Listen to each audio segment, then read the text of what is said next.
स्वागत है आपका फसल क्रांति में। मैं हूं आपके साथ Fiza Kazmi. Global micro nutrient summit का ये तीसरा एडिशन है। Zinc international association of India और एफएआई के द्वारा इसका ऑर्गेनाइज किया गया है। इस इवेंट को हमने देखा कि मंच पर एक तरफ गवर्नमेंट और इंडस्ट्रियल्स और फार्मर्स का भी जो मेटअप देखा गया वो वाकई काबिले तारीफ था, क्योंकि जो भी इनिशिएट लिए जा रहे हैं वो हमारे फार्मर्स से जुड़े भी होते हैं, इंडस्ट्रीज की ओर से। बहुत बहुत स्वागत है जिंक इंटरनेशनल एसोसिएशन से डॉक्टर सुमित्रो दास का, डायरेक्टर एशिया पैसिफिक हैं। सर बहुत बहुत स्वागत है आपका फसल क्रांति में। आपसे पहला सवाल मेरा यही रहेगा सर, किस तरीके से आपने इस ग्लोबल समिट को, ये जो थर्ड एडिशन है, जब हम शुरुआत से बात करते हैं तो क्या कुछ चेंजेस अभी आए हैं? धन्यवाद। ये जर्नी 2019 से शुरू हुई, जबकि हम लोग ने पहली बार ग्लोबल माइक्रोन्यूट्रिएंट समिट का ऑर्गेनाइज किया था, और ये जर्नी अभी पिछले कुछ सालों में आकर 2023 में सेकंड ग्लोबल माइक्रोन्यूट्रिएंट समिट हुआ था। एंड ये जो है ये तीसरा एडिशन है, जैसे आपने बताया, ग्लोबल माइक्रोन्यूट्रिएंट समिट।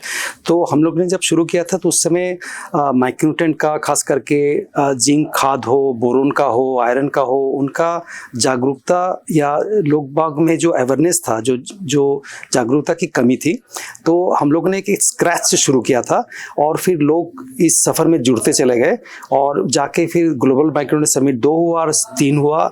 तो इसमें आप देखेंगे कि कितने सारे सेक्टर से लोग आकर जुड़े हैं, और मुझे लगता है कि एक सर्किल पूरा कंप्लीट हुआ है, क्योंकि न सिर्फ यहाँ पर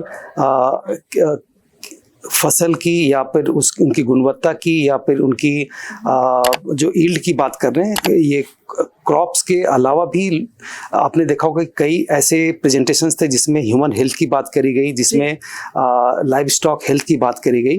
तो मुझे लगता है कि अवेयरनेस लेवल में काफ़ी लोगों में जागरूकता आई है, और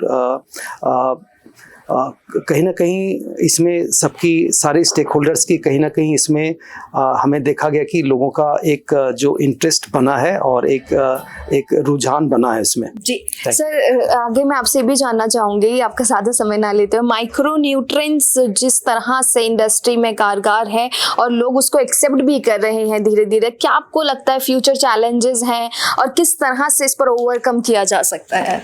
हाँ, बहुत अच्छा सवाल है। एक्चुअली एक तो अवेयरनेस और जागरूकता के अलावा कुछ मैं कहूँगा कि कुछ चैलेंजेस जरूर रहे हैं, और भले ही कोई किसान अगर इसको मान लीजिए सूक्ष्म पोषक तत्व या माइक्रोन्यूट्रिएंट का उपयोग करना चाहे, लेकिन कहीं ना कहीं उसे पॉलिसी सपोर्ट कह लीजिए या प्राइसिंग का सपोर्ट नहीं मिल पाता है। इसके वजह से जो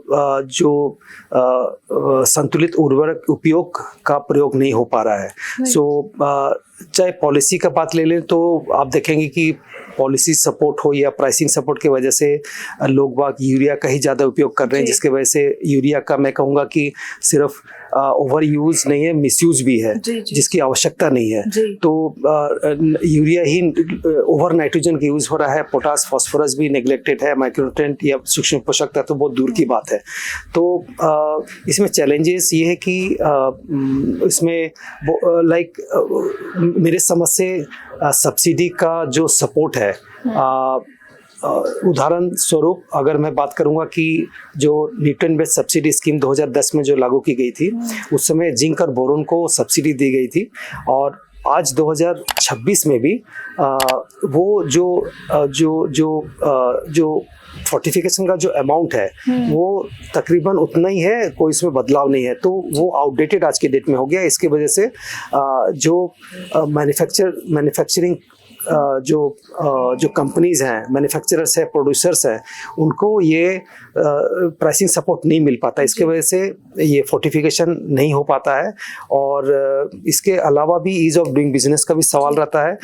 एक प्रोडक्ट जो अप्रूवल के लिए काफ़ी समय लग जाता है, तो जो कि इनोवेशन के मैं कहूँगा कि ये सपोर्ट नहीं कर रहा है। इनोवेशंस के लिए पॉलिसी सपोर्ट की बहुत ज़्यादा आवश्यकता है। जी, बहुत बहुत शुक्रिया हमारे साथ जुड़ने के लिए। सर ने जिस तरह से अपने खास समय में भी हमें टाइम दिया, सर का हम शुक्रिया अदा करेंगे। सर बहुत बहुत शुक्रिया हमारे साथ जुड़ने के लिए। कृषि से संबंधित और भी तमाम जानकारियाँ आप तक पहुँचाते रहेंगे। आप जुड़े रहिए फसल क्रांति के साथ। नमस्कार।